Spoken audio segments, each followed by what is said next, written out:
2020 Ford Explorer to go RWD, get 400 horsepower ST version. Ever since Ford swapped the Explorer's ladder rails for a unibody 8 years ago, sales have explored high-altitude territory again. The Explorer was the 15th best-selling vehicle last year, with 238,056 units moved, and received the slightest of updates for 2018 because sometimes it's best to just let a roaring fire burn. Bigger things will apparently come next year, though, when the 2020 Ford Explorer begins production at Ford Chicago Assembly Plant. The Truth About Cars reports that not only will the mid-sized SUV move to a new, modular, rear-drive platform, but it'll get a hot ST version to pair with the recently released Edge Street. TTAC broke the news about the platform switch 4 years ago. The return to rear-wheel drive would take the Explorer back to its roots. The first 4 Explorer generations were truck-based, rear-drive haulers. The new CD6 architecture is said to be a big chunk of the $5 billion Ford invested in Lincoln, and it works for front, rear, and all-wheel drive vehicles. That kind of flexibility leads us to believe it's more like Volkswagen's highly adjustable MQB toolkit than a traditional platform. The CD6 Foundation will also support an unnamed Lincoln to be built at the Chicago plant. Both SUVs should have steel sheet metal, not aluminum. But why go RWD?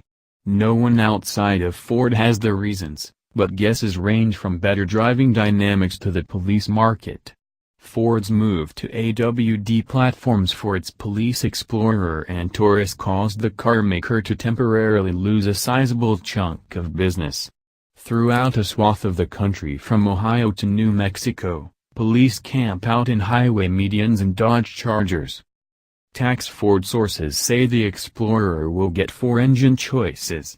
The present 2.3-liter turbocharged 4-cylinder will be the sole holdover.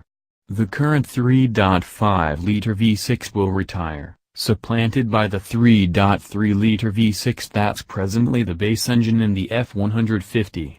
In the aluminum pickup, the 3.3-liter puts out the same horsepower and 10 more pound-feet compared to the 3.5-liter. The 3.5-liter, twin-turbo EcoBoost V6 in the Explorer Sport gets replaced by the 3.0-liter, twin-turbo V6 from the Lincoln Continental and MKZ, which will power an Explorer Street. In Lincoln guises that engine makes a square 400 horsepower and 400 pounds-to-foot of torque. But TTAC expects those numbers to rise in an Explorer Street. A 10-speed automatic transmission will be among the options. The fourth engine will be a hybrid powertrain, another sob to the police market, but it could have better electric range than current energy-based Ford vehicles. The hybrid will also use the 10-speed auto. Of course, talk of a rear-wheel drive, fusion-sized platform built for big power numbers has enthusiasts wondering what kinds of sedans or coupes could go on it. If such sedans come, they'll likely be long-wheelbase Lincolns headed to China. But there's no reason to stop dreaming about more driftable possibilities.